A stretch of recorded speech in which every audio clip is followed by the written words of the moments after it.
Yo, what's up, everybody? Welcome to the Listen Up podcast, man. On today's episode, we're gonna talk about coaching resumes and do they matter. We're also gonna talk about the NCAA and their mental results for due to the COVID-19 well-being study. And then we're gonna talk about losing good guys, man. What does that say about the culture? Um, Not necessarily from a play on the field, but the actual person itself. So we'll talk about all of this, man. But before we do, and before we get into all of that, make sure you guys rate, review, subscribe. Man, we're available on SoundCloud, Spotify, Apple. So there's iTunes, YouTube as well. Follow the Twitter accounts. We also setting up an Instagram. We'll be tweeting that out a little later on, and so you'll get a lot of clips from. We'll be set up on Instagram, and we're in the process of building the website. So man, we got a lot of avenues and a lot of things coming towards you guys, man. So listen, we appreciate you as always. Continue to rate, review, subscribe, man. Listen, retweet the pod, and just engage us as you know as you always have, man. We appreciate you. Sam, you ready? Yeah, let's do it. All right, man. Let's get it. So I guess the first thing I really want to talk about was this NCAA student athlete COVID-19 well-being study. So it looks like that. So the NCAA basically did a study. They want to know, how did the players respond to COVID-19? How did they, were their well-being met, and did a lot of people, and how people responded to it. And I think it's a really important thing to note that a lot of players, man, really went through a lot more than what we anticipated. So it changed my outlook after reading this. It changed my outlook a little bit. I'm interested to see what Sam got to say. Sam has to say about it. So I give you a little background. The survey was designed by the NCAA Research in collaboration with the NCAA Sports Science Institute. Over 37,000 student athletes, as both men and women who play college sports, were interviewed. So a majority of the participants reported experiencing high rates of mental distress since the outset of the pandemic. Over a third reported experiencing sleep difficulties. More than a quarter reported feeling sadness and a sense of loss. And 1 in 12 reported feeling so depressed it has been difficult to function constantly and mostly every day. 80% reported knowing how to access a medical provider for physical health needs. 60% of men and women who reported that they know how to access mental health support in their current location. 4 in 5 athletes surveyed indicated that both local regulations and a lack of access to appropriate facilities were barriers to athletics during training. Other emotional barriers included fear of exposure, lack of motivation, feeling of stress and anxiety, and sadness or depression. It goes on from there. You can find, and I'll touch on a few different things. Nearly 90% of the student athletes surveyed reported communicating with teammates multiple times per week, and 56 reported communicating with coaches multiple times per week put them in greater risk. I mean, so essentially, these players went through a lot this season. And when we talked about it before the season, was it worth playing the season and going about it? I guess my question now, looking back on the mental toll that it took on a lot of players, and how they were affected by it clearly, and then stress and anxiety that they went through, was this season even worth playing? I mean, I think for people bottom line, their dollars in their pocket, it was worth playing, right? Yeah. To save some money. It was worth it for some of those people. I think, I don't know. It's weird because I didn't really enjoy football this year as much as anybody else. Might be able to Florida State suck. Maybe we better. Maybe I would enjoy a little bit more of it. True. But all across the country, you've seen a lot of weird. I mean, it's just like very weird results in football games. I mean, I think did Penn State win a game? It won one game, right? Yeah. I think it won one game. Yep. And even though much as everybody hates Jim Harbaugh, I mean, he's actually a solid coach, and they normally win 8 games, at least 8 to 9 games. You know what I'm saying? And they was just flat out terrible this year. Right.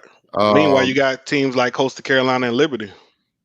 Right. That was, the play had a pretty good season. So I mean, it's a very hard thing to judge. I didn't personally enjoy football this year though, and I can understand the pressures of those kids because they couldn't actually be college. They couldn't be college students. They was relegated to being just really pro athletes that's not getting paid. So that had to be kind of rough. Yep. What do you think? I mean, I went there the first time. I'm reading it now. another thing I want to say, the NCAA really don't really give a damn. I don't even know why they're doing a survey, because if you gave a damn, you wouldn't play the season to begin with. And that's kind of what I was gonna say. I mean, you're looking at these results, and it's like, okay, they felt fear or exposure to COVID-19, lack of motivation, feelings of stress or anxiety, sadness or depression. You're talking about 40%.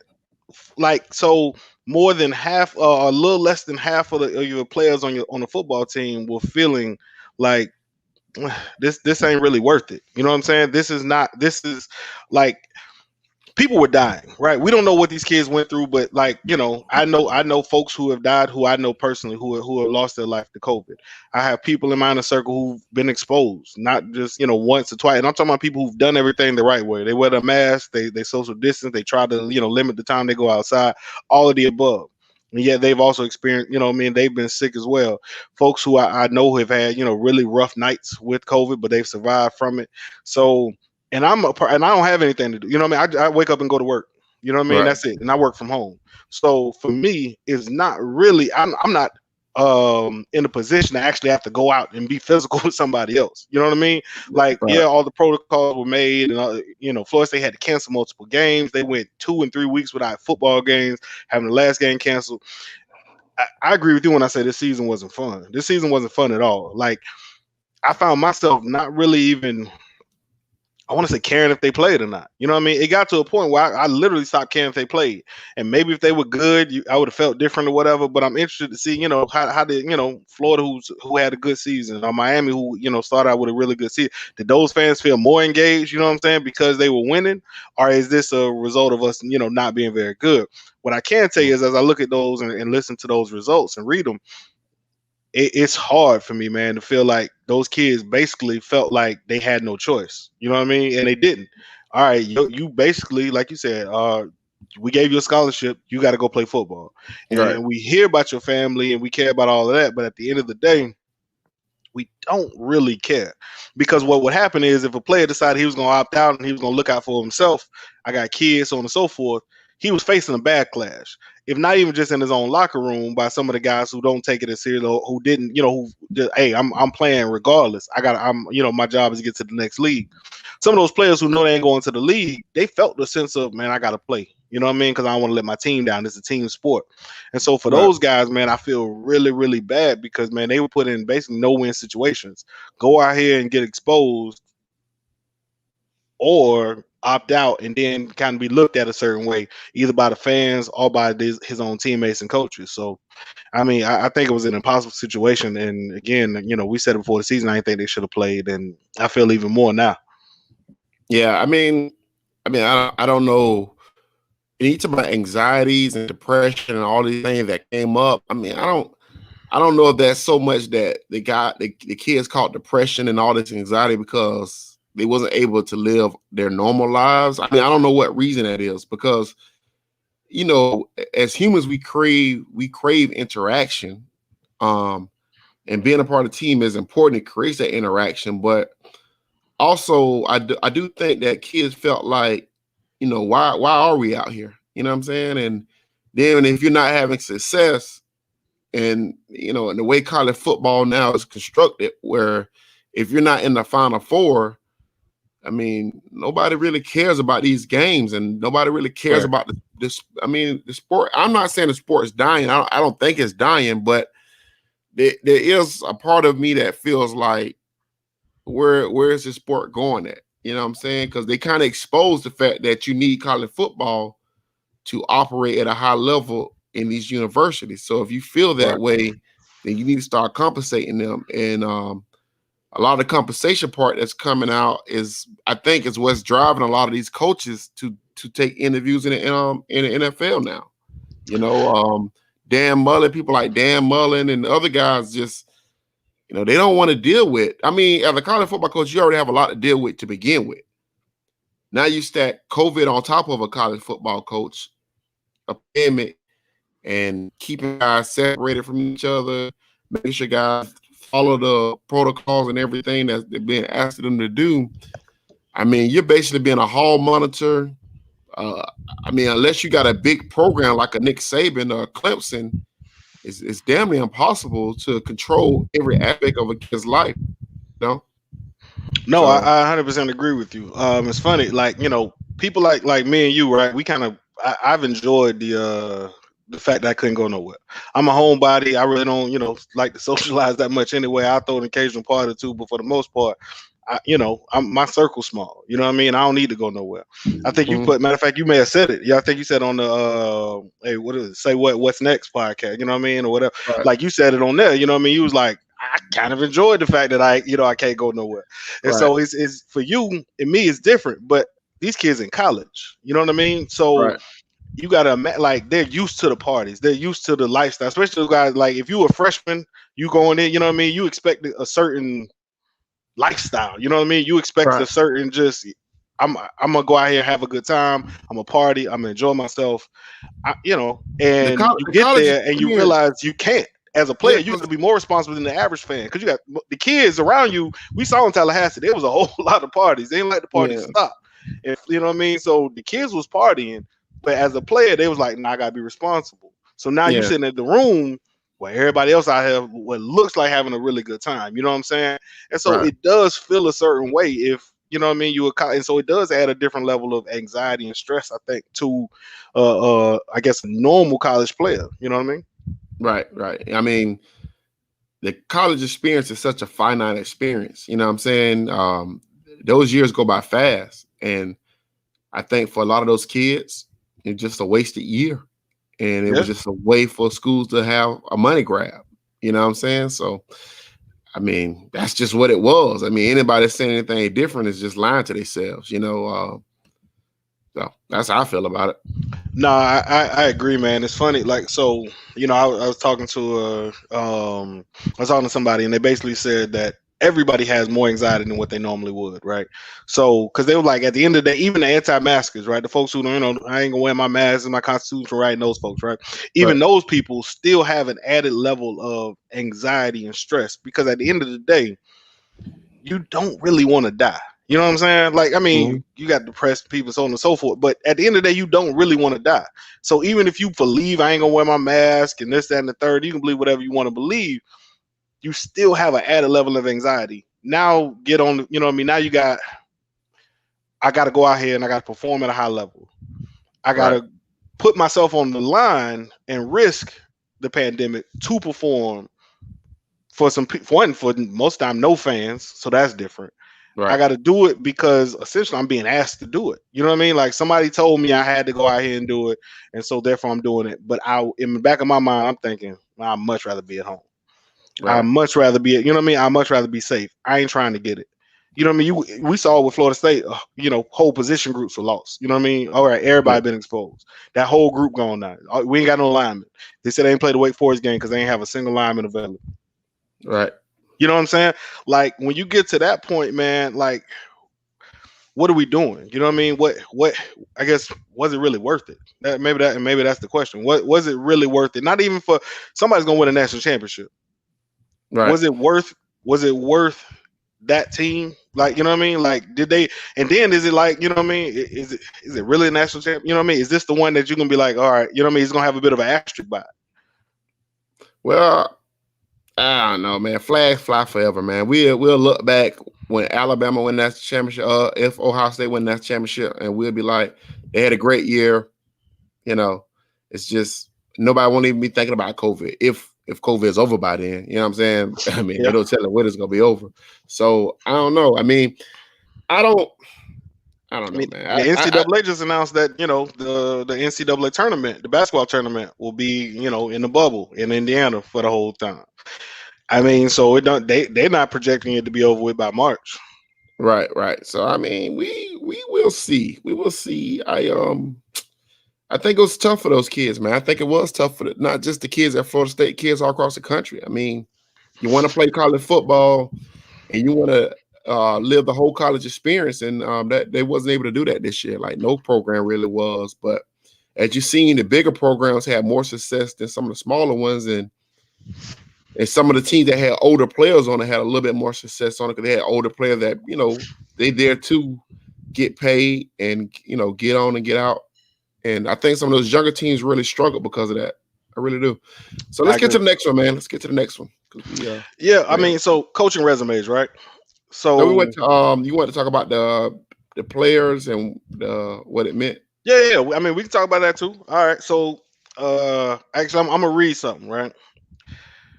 Here's what every institution should want in both a student and an athlete. What culture are we trying to have at FSU when a kid who has a very high football IQ, solid football player on the field, coachable, and a great student? Mhm. What kind of culture are you trying to build? And that, I mean, essentially, that's my question. The player he was describing was Woody. So we know Raymond Woody has hit the transfer portal, and that was the description. I was sent anonymously by somebody who basically said that who knows Woody. And again, we can talk about his football. I don't think he was a terrible football player. Again, was he elite? No, probably not. But he wasn't a bad football player either, right?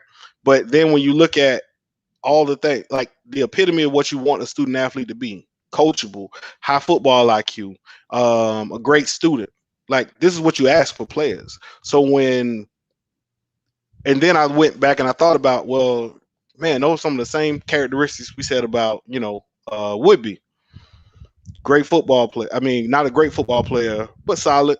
Mhm. Great person, high football IQ, Right. coachable, adaptable. We saw him do whatever it is he needed to do whenever, the coaches asked him. They moved him around several times. All right, you're going to play this. You're going to put on weight. You're going to lose weight. You're going to do it. He Right. adapted to it all. Like, what culture are we trying to build when we get to the place where those type of kids are basically saying, all right, I don't want this no more. I don't want to do this. Like, we talk about culture, and I know you believe it's a made up word. I've started to fall into that camp a little bit now. What are we trying to build here when those players are telling you, all right, I'm out? Well, first of all, I think culture is a real thing. I just don't think it's a reason why you win or lose games. You know what I'm saying? Like, I don't think you go into like, I mean, does Clemson have worse culture than Ohio State now because Ohio State beat them? No, they beat them. You know what I'm saying? Mm-hmm. Like, they out game planned them. They didn't have Tony Elliott. They got beat. Period. Like, there's no, you can't sprinkle pixie dust on stuff and you win games. This ain't a Disney movie. You know what I'm saying? Um, I think Raymond Woody was okay. This is my thing. You got to have players to practice. Okay, so you only can bring 25 in. You only can bring Mm-hmm. 25 players in Yep. at most. Okay, injuries happen, Yep. right? So that's why I think somebody put on the timeline. Is Marvin Jones Jr. The most important recruit for Norvell? And I I said, saw that. no, I thought Bradley Jennings, I thought Jennings and Altmaier was two of the most important recruits because you need to stack quarterbacks at that position because we saw Mm-hmm. what it looks like when you don't. You Yep. need to stack defensive ends because we see what that looks like when you don't. You know what I'm saying? Yep. So you need players and you need quality players. You need players that's gonna work hard, that's gonna go to school, that's gonna get good grades. And that I think a lot of these guys that's leaving Florida State are going to become practice dummies at other programs. Just guys they need for practice, that raise their floor up just for practice. They may not play a lot, but they'll raise the floor for practice. You know what I'm saying? So I think that's a lot of it. I think when we talk about culture, what type of culture does Norvell want to build? Norvell wants to build a culture that says I'm in charge and everybody's gonna listen to me and what I say go. That's the type of culture he wants, right? I got no problem with that. Got no problem with that whatsoever. But at some point, you got to have guys to practice. You got to have guys. You got to have 50 to 65 guys that you can eventually say, I can put these guys in a game and I won't die. You know what I'm saying? I don't think we got 50 guys right now. I don't think we got 25 right now. You know what I'm saying? So that's a problem. Is Woody great? No. Is Woody great? Probably not. But the fact that they didn't want to be here at all, that's not good either because there's other programs that guys get stepped over and they stay until their senior years. You know what I'm saying? They stay until their last year and then they decide to leave. Woodby didn't decide to do that.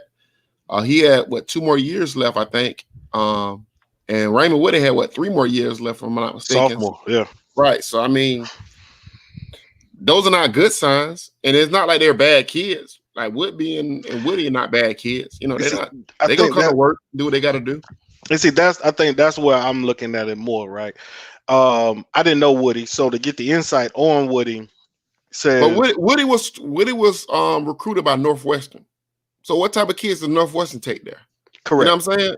Yep. I mean, we just gotta. I mean, at some point, we gotta start connecting dots. You know what I'm saying? Like 100%. We know what type of we know what it takes to get into Northwestern. So if Northwestern was saying this is a guy we want, that lets you know. All right, so maybe he's Northwestern talent. Right. Okay, cool. Right. So then that means he probably wouldn't be the most talented, but what you're talking about is a kid who is very smart, great kid, good football. You know what I mean? Good football culture. You know about the coach's kid. Like he wasn't going to be an All-American now. I mean, we're not saying. I just want to be clear because I know people are gonna be like, "Oh, they trying to say Raymond Woody was." I'm not saying Raymond Woody good. I'm saying you need a practice player. You need a guy that's gonna do the right things.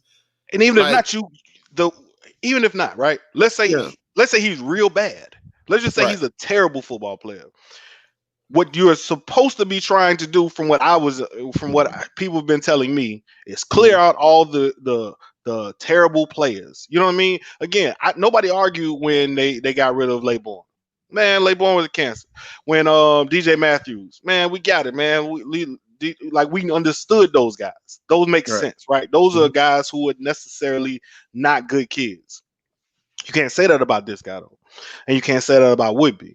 Like, so again, when those play, and that's why I said specifically when those type of players leave, forget the talent. Because again, you're not replacing them with a 5-star guy. I mean, so again, if you were telling me, man, we had to make room for we needed Woody to get out of here so we can replace him with whoever, you know what I mean? Like, that's one thing. But when you tell me you're getting rid of a kid who is very good, like personal wise, you know what I mean? That whole Tebow thing as a person, we're getting who is good for your locker room, who has good culture, you know what I mean? Like who brings the culture that you said you're trying to build. And this guy is saying, yeah, I'm out. It does give me reason to say, I don't know. You know what I mean? Again, I'm not gonna make any sweeping judgments on Norvell or whatever, but it does give me, some reason to be like, I don't think I don't like the direction. I don't like the direction because again, we're not talking about a locker room cancer. We're not talking about he's not gonna do anything but add value to your program. If nothing else, to teach some of these young guys who are coming in how to work hard, how to practice well. Like you said, practice players. This guy ain't the greatest, but he's working his ass off over here. So I'm gonna follow this dude. You know what I mean? So now these young guys come in, they got at least a good example. Right. When your examples start leaving, who do they look up to then? You know what I mean? So now we gotta ask these freshmen to come in and basically be the example. It's not really how locker rooms are built. And it's not like you needed the senior leadership. You know what I mean? You needed some of these guys in there who come in and say, you know what I mean? Like, I'm gonna look up to this guy. And the problem is a lot of those guys have left, and Woody was one of them. So again, we're not talking about his production. We're not talking about talent. We're just talking about, like you said, good. He's a good guy, and you need good guys. You need some dogs too. You need some Aaron Hernandez in your locker room too. But you got to balance those out with some, you know what I mean, with some good players, you know what I mean, and with some good guys. And in my opinion, I think that's It gives me a pause to try to figure out what culture is he building. Not to mention just the sheer numbers. Yes, like I mean, it's just a lot the of sheer turnover. Numbers, yeah. Like you know what I mean. We questioned this when Miami, you know what I mean, had guys leaving every left. When Texas, when Charlie Strong was there, and every week, he didn't have a long career at Texas. Right. You know what I'm saying? Like. And so again, we've questioned these with other programs. I know we like Norvell, so we're not allowed to question it. But we did question these at other programs, and I know this guy wasn't productive. This guy wasn't this, and this guy wasn't that, and this guy didn't do nothing, and we replaced him with this guy. Yeah. Okay. It made me wonder, though. I mean, at this point, like I've been on record, I keep saying it's like it's Norvell's program. So kick as many as you want to kick off. I personally don't care. I mean, do whatever you want to do. But you know, like I said, the guy that tears it all down to build it back up normally don't get to enjoy the fruits of that labor. You know what I'm saying? That normally don't happen. Well, I mean, I guess now you got me onto another. I think he might get the turn. I mean, only Okay. reason why I say that is because, man, I look around and they didn't see nothing wrong with this staff. They ain't see nothing wrong. Like, they ain't been a staff change yet. Meanwhile, FAU and Texas and all these other LSU and people who seem committed to winning, or at least trying to win, all said, this is unacceptable. We're gonna make some changes. Right. We looked at this and said, we're all right. Well, they said, it's gonna be interesting because I don't know what changes. Like, I'm of the opinion it should change. I am of that opinion. Oh, But I I was also, just gonna say you don't know what changes they should make. I was gonna be like, well, wait a minute. well, I'm just saying because I guess my biggest thing is this. I mean, if you fire Fuller, does Norvell have the type of ego to bring in a big name and take over the defense, a cachet name to take over the defense? I don't know if he has the type of. I don't know if he can put his ego to the side to allow that to happen. Personally, That has never been an excuse for me. Like, you I'm can't. not saying it's an excuse. I'm just I know saying, what you're saying. I know what you're saying. I'm just like, I've never been that's not my job. My job is not to figure out who you should bring in as your next head coach, who you should bring in as your defensive coordinator. We all know who's good defensive coordinators. We know who's bad defensive coordinators. You just got to go get one. You know what I mean? Like, you should already know because it's part of his job as CEO. right. If I get rid of this guy, who should I absolutely be able to get? Who can I get? Or who will be my first choice? That list should be in his drawer right now. If Fuller's fired, this is gonna be my first phone call. Yeah. Okay, But I that mean, dude got picked up by another team. Let me scratch him off. Now I got to update my list. That should be a running total because you never know when he might leave. You know what I mean? Your coach may get snatched up any day now. You know what I'm saying? Like, any coach can get snatched up any day. Now, again, ain't nobody taking your defense coordinator. Nowhere. Where Fuller going? He going back to Assumption College? Yeah, I was gonna say ain't nobody taking Fuller nowhere. I mean, straight up. But I mean, you take defensive coordinator out of it. Yeah. We were told, but we were told what's name had one. Not Odell. Dugans had one foot out the door. Had been straddling the fence for a couple seasons now. So if you ain't got a backup plan, just in the event that you wake up tomorrow and he's like, either I'm out or hey, I'm going to Miami or I don't know, I'm gonna go coach Cookman. I don't know what he's gonna decide. Whatever you decide, but you know what I mean. If one of your coaches already has been, if I know that one of your coaches has got a foot out the door, then you got to know that. So that's what I'm saying. You should have a list of players already. I mean, coaches who I can grab up at any point in time. So that's just my opinion on it. I mean, I think I'm just like I said. I'm not. I'm not out because again, I want Mike Norvell to succeed because again, if he succeeds, then Florida State succeeds, and I just want Florida State to succeed. But I must say, I don't like the direction. I don't like the direction at all. You don't like the direction. How could I, man? When good guys decide they're leaving, when good culture guys, you tell me I'm trying to build a good winning culture, and the hard working, and the hard working guys, and the guys who do it the right way and come to practice every day and bring whatever they have and give you everything they got are telling you I don't want this no more. Are you telling them, nah, you don't fit my locker room? Then explain to me what's happening in your locker room. Because we saw the same again. You a Jaguar fan, and we saw it. We saw it. Jalen Ramsey was the hardest working player in the locker room. We was all told that. We saw it. We saw his work ethic. The same thing about Yannick Ngakoue. Mm-hmm. The same thing that with Calais Campbell. Those are your hardest working people in your locker room. So when you get rid of those guys, or when those guys leave or want to leave, they won one game this year. Yeah. They got the first pick in the draft.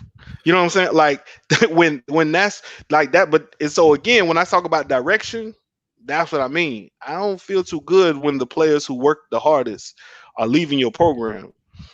Okay. Yeah. Hope it works out for them. Again, I want them to win.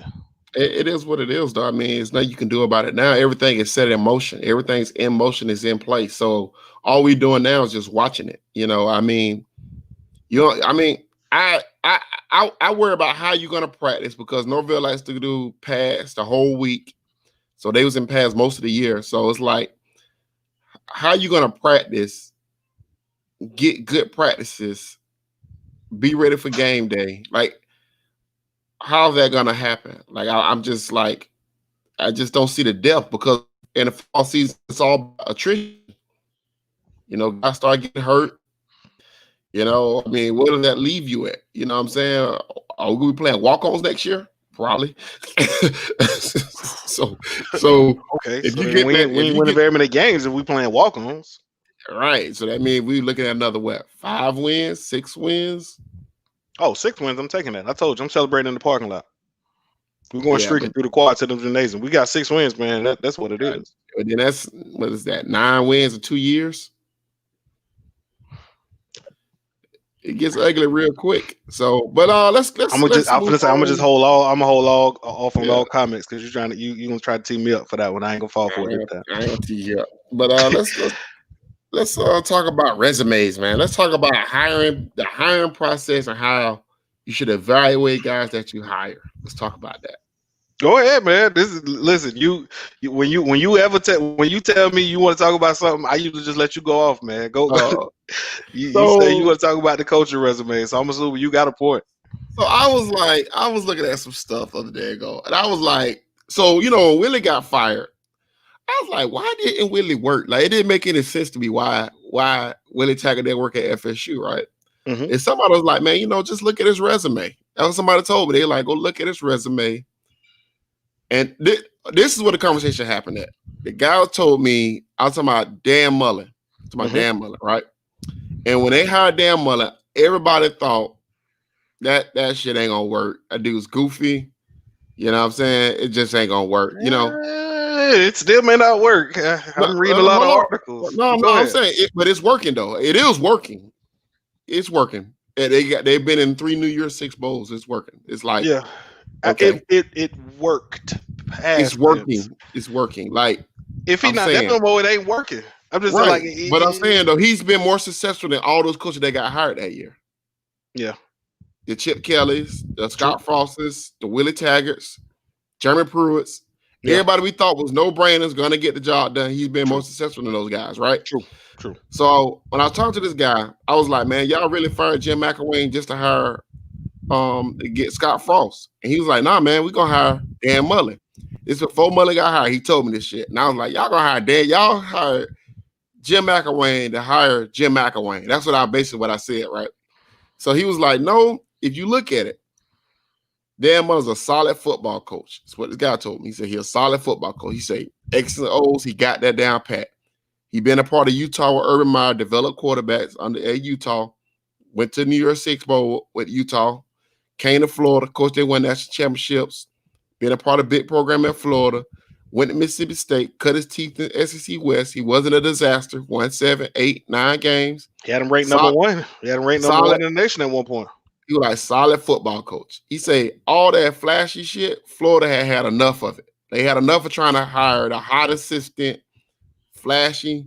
He like enough for the quality assistant coach from this place. He like, no.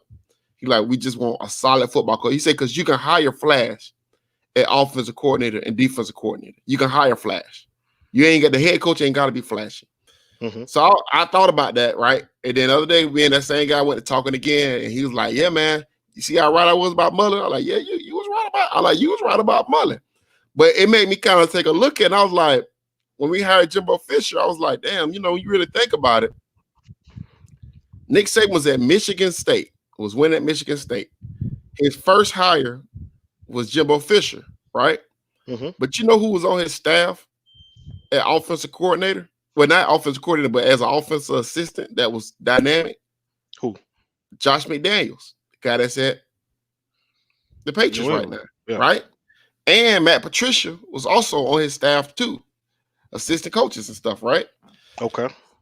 Well, bring those guys with him, even though he thought they was talented. Why? Because they hadn't cut their teeth yet. You know what I'm saying? Right. They hadn't cut their teeth yet. They was talented coaches, but they hadn't cut their teeth. So he told those guys, I'm going to send y'all to Bill Belichick because I got to go to the South. It's a different type of landscape of recruiting. So who did he go hire? First guy he hired, Jimbo Fisher. Jimbo Fisher's at Auburn as a quarterback coach. You know what I'm saying? Mm-hmm. Sanford, he was down there at Sanford, been around about the Bowdens a lot. You know what I'm saying? Then he had a successful offense at Cincinnati, right? Scored a lot of points at Cincinnati. Yep. First guy hired, Jimbo Fisher. That resume makes sense when you think about it. You know what I'm saying? You think about hire dynamic offensive coordinator that's got ties in the South, right? Not only just that, I mean, they even, again, that was the way they handled it at Florida State was even great. You know what I mean? All right, you're gonna be here to basically learn Florida State, learn what it's like to coach at a big time program, learn under, in my opinion, the best. Right. So when you think about that, then even when Florida State hired Jimbo Fisher, it still made sense because why? He had been in the South for so long, offensive coordinator at LSU, quarterback coach at Auburn, understood the dynamics of recruiting in the South and everything, right? Yep.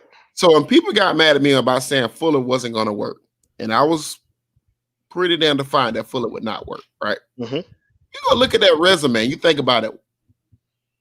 Like, how does that make any sense that you hired that guy that had experience from Marshall, Assumption College, and hold on, I wrote some of these names down because it's funny. Wagner, Richmond, Chattanooga. Like, where in there says that you finna hire the next Mike Elko? Like, Mike Elko went from Marshall, Wake Forest to Notre Dame to Texas A&M. That resume makes sense. And you've been around enough talented coaches that you know how to have answers for the offenses that you played against because you've been around Brian Kelly. Right. You've been around a Dave Doran. You know what I'm saying? You've been around now you've been around Jimbo Fisher. So you've been around enough talented offensive coaches that you know you could make subtle changes in your defense that makes your defense good. You know what I'm saying? Yep. Who was Adam Fuller on staff with Wagner and Richmond? Were they dialing up at Wagner and Richmond? I don't think so. No. Yeah. So I mean, I think that when you look at now that I'm looking at these hires, like if you look at Woodson is a solid hire as a position coach. Now you wouldn't make him a defensive coordinator, but he's solid for a position coach. Was at Auburn, at Memphis. He cut his teeth a little bit. Right. Now his next job might need to be a co-defensive coordinator somewhere else. I think that's why we were so high on Chris Marv. Right. Because of that. Yeah. For that same reason. We felt like, all right, he was on the head coach, defensive coordinator track. Right. And so we felt like, all right, this is the next stepping stone for him. And the coaching resume, okay, cool. Now linebackers coach at Florida State. I can now call somebody's defense somewhere else. And I mean, it didn't work out for him. Yeah. You're gonna have to put you're gonna have to improve this season if he wants to continue that track. But it's a resume that you can say if he gets a job, he gets a defense coordinator job somewhere, nobody's gonna think twice about it. Right. Yeah, nobody's gonna think twice. The same way even Pruitt was unproven. Pruitt had a bit of a track record to where you could see, okay. Well, Pruitt's biggest thing was he was at Bama. Nick Saban for him. And Nick Saban ain't finna go around here lying at Jimbo Fisher, who their best friends, is like his understudies. Well, not gonna lie to his understudy. Well, not only that, he was. Hey, I trust Nick Saban about as wholehearted as I trust anybody else. If you're on Nick Saban's staff, I believe you can coach. If you've made it 2 years, I definitely know you can coach. Because Nick Saban ain't gonna waste time with nobody who don't believe can benefit him. Period. Right. He don't surround himself with bad. He does not surround himself with guys who he don't believe can coach. He don't stomach a fool. He doesn't stomach a fool, right? You know what I'm saying? Right. And at that time, even when Jimbo didn't even want Jeremy Pruitt. Remember, he wanted Ellis Johnson. Mm-hmm. He wanted Ellis Johnson, but they want to prove the money. Right. FSU being FSU again. But so. And he hired a guy that he believed in, that he was like, and for everything we talk about Jimbo Fisher also is an offensive savant. So if you put a guy on the whiteboard that believe the guy can coach defense, the guy probably can coach defense. You know what I'm saying? Right. I think the biggest, but then he also paired him with two experienced defensive coordinators in Sal Sinceri and Charles Kelly. Also, good resumes. Also, Right. good resumes, head coaching experience. Yeah. NFL experience, head coach experience. Mm-hmm. So But at FSU, you have to stop hiring people that you're projecting to be good. You got to hire people that has a track record getting it done. And that's a big problem right now. Now, I will argue that when you go back and relook at Willie's resume, he needed more time at Oregon to take a job like FSU. That even Mike Norvell's trajectory shouldn't have been Memphis, FSU. It should have been like Memphis, Arkansas, or Memphis, Ole Miss, or Memphis, North Carolina State, something like that. It should have been somewhere in that region, not Memphis, FSU. They honestly had a lack of options though. I know that, but people think that Mike Norvell was our first choice, which he wasn't. He like our no, they know choice. that. No, I mean, I don't think he would have been a choice at all. I mean, you look at what I guess who was available who was available this time last year. Well, it's the reason why they should have waited, though. It's the reason why they should have waited because we've talked about that for a long time. You could have if Willie Taggart was a bad coach, he was going to be bad this year the same way he was bad the year before, and you would have had reasons to fire him then. You know what I mean? He may have won 6-7 games. Whatever. He wasn't winning no championship, so you would have still been able to say, all right, these last 3 seasons, his record is 9-20 or whatever it is, and that's unacceptable. So right. I mean, you could have absolutely waited another year and said, "Hey, man, this dude is unacceptable." You know what I mean? Like again, and then you would have had a much better pick of what of who you can get this year. Sometimes you got to look, you got to have, and that's what we talked about with the administration. You got to have a little bit more foresight and stop being reactionary. Yeah. Fans mad, we got to do something. Yeah, you know what I mean? Like even we won't Fuller gone. Don't listen to us. Like if you believe in Fuller, you know what I mean, then keep Fuller around. We talk. Like our job is to say, like we talk. Yeah. And the fans on Twitter and they gonna talk. They got those 280 characters and they gonna get them tweets off. But if you start getting to the place where you move by what the fans and stuff do, boy, you in a lost place. And that's what happened with Willie. They're upset. Everybody's mad. We gotta do something. All right, he's fired. Miami's unacceptable. Right. Okay. So what's the plan? I don't know. We just had to fire him. They were mad. And so then you realize we got nothing. Oh, we getting Bob Stoops. No, the hell you're not. Yeah. You weren't never getting Bob Stoops. You was never in the running for Bob Stoops, and Bob Stoops ain't never showed up here in Tallahassee. Convince me otherwise. You know what I mean? Yeah. So you weren't never getting him. So, but now you were just throwing shit. I don't know. We just had to get rid of the guy because everybody was screaming at us. So we just fired him. He's fired now. When Mark Stoops tell you no, I mean, when Mark Stoops say no, that means that was the one that shocked me. I ain't gonna lie to you. And I don't want to get back into this one, but Mark telling you no, I think should have been a red flag for just about anybody at the FSU fan base. Because I'd been fine with Mark Stoops, to be honest with you. Like I actually like Mark. Knowing what we know now, we would have been fine with Mark Stoops. I would have been fine with Mark. Again, I was in favor of keeping Willie for another year or whatever. But if you had to replace him, I would have taken Mark Stoops well over. I'd have taken Mike Norvell. Like he's at least done it in the SEC. He's beaten the Gators. You know what I mean? He's beaten the Gators and competed with other teams in the SEC.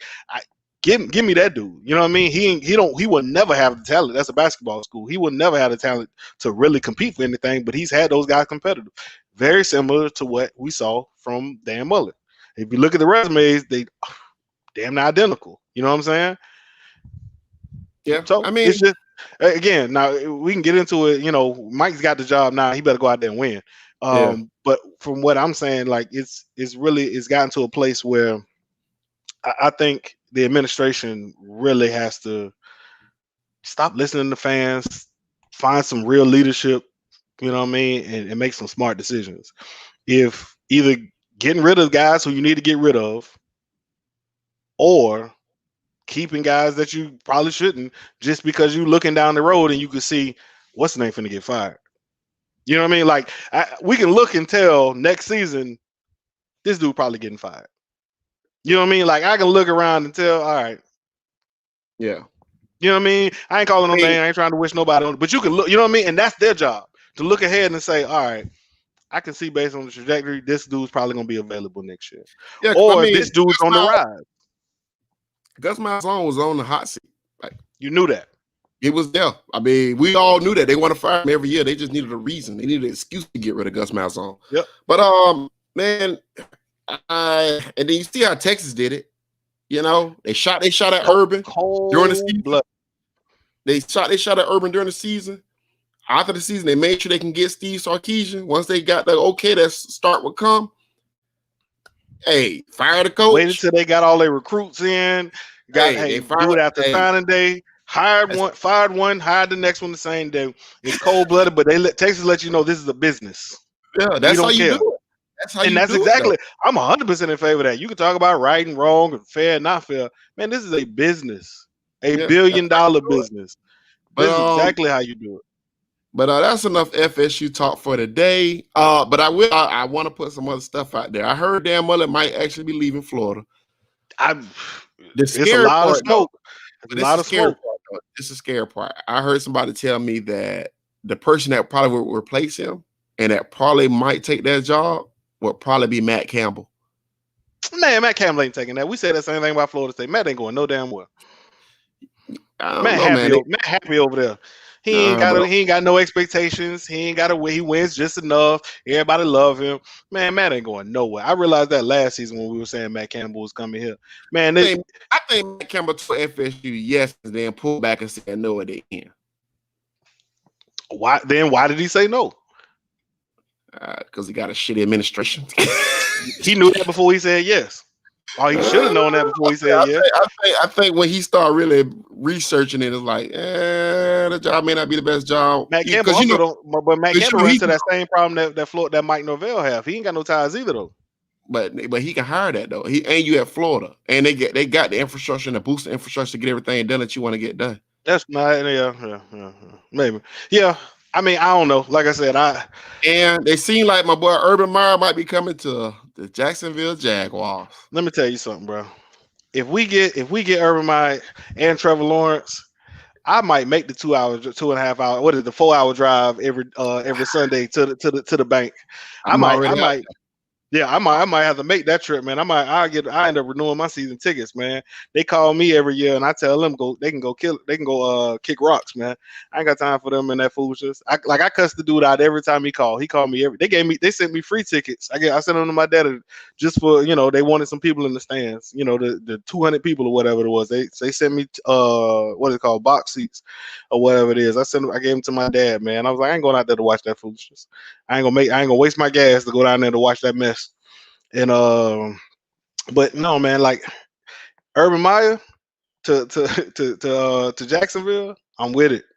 I'm with it, man. Definitely with it. Hey, Trevor Lawrence, Urban Meyer, Kyle Pitts. I saw a crazy mock draft the other day. They had us with ETN, Kyle Pitts, Trevor Lawrence. I was like, well, damn, we bike, bro. I'm trying to tell you, bro. I really think there's a chance they get Urban Meyer. I was talking to somebody about this on the phone, and they was like, the only thing that's bothered me now, because they said it is a chance that he might look at the LA job first. He might look at the Chargers jobs. Look at the Chargers job first, because I mean, you got a little bit more defensive talent over there. But you don't got no franchise quarterback though. Herbert pretty good. He's been pretty good this year. Okay. Herbert or Lawrence. But they said the big thing is this, though. The thing about the Jaguars that's so interesting and intriguing is that it's like you're going to get almost 75% of the control. And basically how they say the roster control is basically going to be the head coach and the owner, not the GM. Because the GM fucked them the last 2 times. Caldwell fucked them with Blake Bortles. Coughlin fucked them with Rams and all the other defense players that he alienated. So they was like, basically, if the GM want to get rid of somebody, he got to tell the head coach to tell the owner, and they like basically all have to agree. But the GM just can't go doing what he want to do, basically. And that's kind of how Urban wanted set up. I kind of like that. I like that structure too. I think Yeah, I don't think I actually got a problem with that. No, I ain't got a problem with that either. As long as you make sure if you got the right head coach. Now, again, you giving that power to the wrong head coach, then I got a whole different, Well, they saying basically, if the coach want to get rid of a player, like it got to go through the owner first. Like the owner. Yeah, but I mean, Shaw don't know nothing about football. Yeah, but still though, if you got a marketable player like Jalen, how much do you know about Jalen Ramsey to know that he don't need to be off the team? That's where I had the problem the first time. Like that's why I had the problem again when they was like, "Nah, they gonna get rid of Ramsey." I said, "The fuck you? No, you're not. Nobody's getting rid of Jalen Ramsey." I kept saying, "I was like, there's no way the owner's gonna sign up on Jalen Ramsey. I don't care who in there." And they still let Jalen Ramsey walk. I was like, he'd have just been mad in the locker room. I would have fired Coughlin way before I ever got rid of Jalen Ramsey. Yeah, so they basically saying that like Shad and his son Tony are basically gonna be like that. The head coach is gonna have like a big percentage of the. I'm with Tony being in charge. Like if you tell me, you know what I mean, Shad is technically the owner, but Tony's running things. But now they're gonna run it basically like it's gonna run through the head coach as far as personnel. Yeah. But if you telling me he got to run it by Tony Khan, I'm with that. You tell me he got to run it by Shad. I mean, it's basically the same. But Shad ain't watching them games, man. Hey. We on the way. We on the way. A lot of people left us in the murk. We on the way back, baby. Hey man, let's do it. Let's do it. You know what? It makes perfect sense for Urban Meyer because guess what? He ain't got to worry about hiding no crimes no more. None of that shit's his responsibility no more. No, man. Your players do something stupid, man. That's on them, man. That's on them. It ain't on you no more. It ain't on you. It ain't on you. Yeah, he ain't got to worry about panic attacks and stressing. You just got to go out there and do what you do best. Win games, man. I think it's gonna work. And they say he been doing a lot of research. That's why he been going to a lot of NFL games. So he been spending weeks at a time with NFL teams. Like then where Dan Mullen going in? He going to Herbert? He going out to LA? I seriously think it's a chance that Mullen takes like either the Jets, the Chargers, or what's the other team that just fired somebody? I would have never expected Dan Mullen to be trying to go to the NFL. That thing caught me. I mean, I think it's because saying he don't spoil, like he don't ruin relationships inside the administration. He can't even come back if he want to. Is what I just read on what it's called. But I think the reason why that is because a lot of these college coaches, well, like I said, the NFL used to be like the NFL only one NFL coaches because college coaches really can't coach on this level. But now you look at a guy like Cliff Kingsbury, Cliff Kingsbury was terrible in college. Yep. I mean, he's not bad in NFL. I mean, they did win 8 games after winning 5 the first year. Yeah, so he on the right way. Yeah, he's not a disaster. You know what I'm saying? And you can surround him with NFL. Like they were saying basically if Urban took the job, right, he would get somebody like Anthony Lynn to be in charge of the offense. Right. You see, like somebody that got NFL experience. Yeah, but not only that though, like you gotta look at it, man. The college game has bled a whole lot more into the NFL game than the NFL has bled into the college game. Like you gotta look, a lot of these guys, like you don't need, like it used to have an NFL guy because the college office wasn't working and this, that, and the third. Man, you look at it now, man. Most of these teams are running college systems. Right. They're running the same thing that these kids ran in college. Like these coaches have started to adapt more to the players. It used to be, all right, I'm gonna get this quarterback, we're gonna make him an NFL player. Now they're looking at it and saying, man, just let that dude do what he did in college. We're gonna draft him, we're gonna run that same offense. And guess what, bro? You ain't gotta worry about, you don't have to worry about answering to 25, 30 boosters. You don't have to answer to 50, 60 parents. You don't have to answer to you ain't gotta kiss glad hand to boot to raise, man. You ain't gotta raise money. I ain't gotta come into Jacksonville to go talk to the high school coaches. Nope. Man, nope. Super. I ain't gotta do none of that. All I gotta do is just work on football. And that's how they looking at it. And then you gotta think about this paid college thing with these kids, you know, getting ready to start getting paid. That's a whole other dynamic of recruiting that you gotta do. And dealing with boosters, with that type of stuff, man. A lot of college coaches just don't feel like it's worth it no more, man. No, man, that's gonna be a problem. Yeah, that's gonna be a problem. Yeah, I forgot about that. Yeah, with these dudes now being able to get profit off their likeness, boy. Mm-hmm. Whew, that locker room gonna be a monster, boy. You basically the star players gonna be eating good. How you talking about now? Basically, you're gonna have like agents in the locker rooms now. Now, I mean, forget the agents in the locker room. Think about the level of if haters are everywhere. Yeah. So you look at it and you say, all right, man, star player X is eating good out here. He getting that check every month. Lineman, backup lineman dude, hungry. I think you're creating a completely different dynamic in the college locker rooms, man. Yeah, I think you're creating a completely different dynamic in that locker room. When you telling me that dudes getting money, that some people in that locker room gonna be getting money and some people ain't. You know what I mean? Yeah. It used to be a kind of us versus the world mentality. Ain't none of us in here eating. You know what I Yeah. mean? Even the dudes who had a little bit of paper, who parents got money, whatever, they, we were still kind of all in this together. Such and such mama make sure we was good. But now you talking about I got my own bread. Yep. I'm stunting a little bit more. I done bought me a whip and some chains and stuff like that. I think it look a little different. I think you got a uphill battle to fight with. You know what I mean? Because now you got to deal with personalities. Like basically, we talked about. I mean, you look at NBA coaches.